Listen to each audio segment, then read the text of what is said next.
Hello, everyone, and welcome to another edition of 5 Facts. Today, we're going to talk about the 2015 movie Krampus. This is from Michael Dougherty, stars Adam Scott and Toni Collette from Hereditary. This isn't exactly a pure horror movie, it is more of a dark comedy with a lot of horror elements, but anyway, let's get to the facts. Fact number 1. We don't actually see Krampus's face. This is actually a mask that is an old man's face cut off and put over Krampus's. We're not told if this is actually Santa or if this is just something that he found for a guy that resembled Santa. It's actually pretty dark. Normally with Krampus, you've got the split tongue. You can actually see the goat eyes behind the mask, but we don't get to see the full thing to see if his face is like Baphomet or if it's just a discolored humanoid face. It's interesting. I wish we could have seen it, but I do like the idea that this mask is just sort of hanging off. Fact number 2. Krampusnacht is an actual holiday. Every year on December 5th, Bavarian countries like Germany, Austria, and several others have parades in which people dress up in these incredible Krampus costumes. People are encouraged to go and beat kids that are being insolent, and I'm pretty sure it's mostly fun, but I'm sure a few of those whacks get a little bit too hard. But this is a really cool holiday that is just building over time. It's actually starting to hit America. It's interesting because Krampus is actually older than Christianity. This is something that's been around since pagan times. It's in Viking lore because Krampus is actually the son of Hel, who guards the underworld for the Vikings. So that's a pretty cool thing that's going on. I'm glad that this tradition keeps on rolling. Fact number 3. The ending is ambiguous, but we might have an answer because of the comics. There was actually a comic that was put out for this movie that kind of explained the ending. It was a tie-in comic, and not a lot of people have actually seen it. But in the original ending, we see that the family wakes up in a snow globe, and they're basically probably trapped forever in a Groundhog Day style Christmas. And they're resurrected from their deaths, but they are stuck inside this snow globe, never to be let free. There's actually a second theory in which, because they stood up to Krampus and didn't run, and because he was willing to give a second chance to the people in his family, this is more of a holding stage in which if they have a good Christmas, they're able to break free and get set back out. This is allowing Max's kind of Christmas fantasy to actually come to fruition, and if they're able to forgive each other and be happy together, then they're able to get out of the snow globe. And this was sort of confirmed in that comic. Fact number 4. One of my favorite creator companies, the Weta Workshop, are the ones that made the monsters in this film. The Weta Workshop, who worked on Lord of the Rings, makes absolutely incredible prosthetics, monsters, and so on. For this movie, they really outdid themselves. For the clown that was in the Jack-in-the-Box, they actually had a person in the suit and then a head with multiple servos moving, allowing it to open up and foam latex so it could actually stretch the jaw, which is much better than CGI. For some of these other ones, like the teddy bear, for the angel, those are just puppets that they were able to create.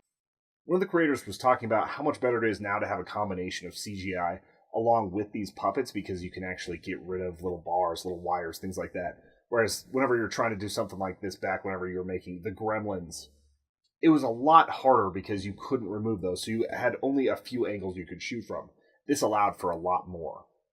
The actual Krampus had a really cool suit. He started out as kind of a slim, svelte thing, and then they kept adding more, made him more hunchback, made him more forward. And inside the actual rig of the Krampus, you had a camera so he could see what he was doing. If you see that little bullet hole looking thing in the face of Krampus, that's actually where the camera was. This allowed the actor to have a lot more depth, and it was a huge, huge, heavy suit. But he really enjoyed the work whenever he got to get out of it and actually see what those stills looked like. Because he had everything from the claws, all these prosthetics, new boots, tons of different things, and it was just a really cool suit. Like I said, I still wish we could have seen the actual Krampus face. Fact number 5, popcorn facts. Whenever I can't find one giant fact, I'm just going to throw a few quick ones at you. There's actually a major Calvin and Hobbes reference inside of this movie, in which they refer to the noodle incident, which both in this movie and in the Calvin and Hobbes comic, the situation was too dark and mysterious to ever reveal what really happened. One of my least favorite things that movies like to do is add the Wilhelm Scream. There is actually one of these. When one of the parents is being attacked, you hear the Wilhelm Scream in the background, and that just bugs me. The director of this film, Michael Dougherty, was a huge fan of Halloween, and that's why he made the Trick or Treat movie. He's also a big fan of Christmas, and kind of knowing that he would be able to get funding for this, ended up pitching the movie. It took a while to get there, but he really wanted to make a more supernatural horror Christmas movie. Because we have Silent Night, Deadly Night, we have some of these other Christmas films, but they're more slashers than they are like Paranormal Christmas. And whenever you have so much lore with the Krampus, why wouldn't you want to go and jump into that story? He said he'd been thinking about Krampus whenever he got a Krampus Christmas card. Little tiny GIF and a crappy email service. It might have even been the late 90s. So that's how long this story has been in his head. He also talked about how he very much wanted to make a horror comedy that really walked the lines of both very well. He said American Werewolf in London is kind of the example that he wants to set, because there are some great moments of comedy in there that act as levity. And I think this movie actually really did nail that. We were talking about this before, but Krampus isn't entirely, a full, pure horror film. It's a little slapsticky. Some of the characters are a little bit more like cultural tropes, the racist Republican uncle, that sort of stuff. But none of that bothered me because of how the family actually came together. And that's kind of the point of the end of this movie, is getting these people to work together, to come together for a common goal, and to learn to live with each other. And sometimes it doesn't make sense the way your family is, and you just have to figure it out for Christmas. And I liked the message behind this one.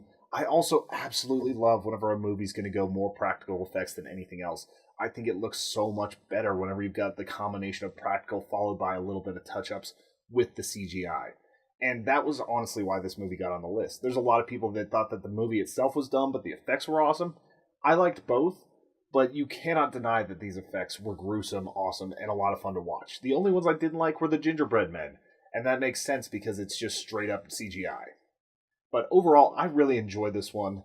Thank you guys for watching. If you have any New Year's suggestions, hit me up for that. I'd love to find a New Year's horror movie. But also, if you guys are enjoying this, go check out our discussion on Discord. We have a lot of fun over there, or at Human Echoes on pretty much any platform. If you want to support us, patreon.com. Start at $2 to go from there. I wish you all a very Merry Christmas, Happy New Year, Happy Holidays, whatever you're doing. At the time this is filming, it's Hanukkah, so happy that. Love you guys. Talk to you soon.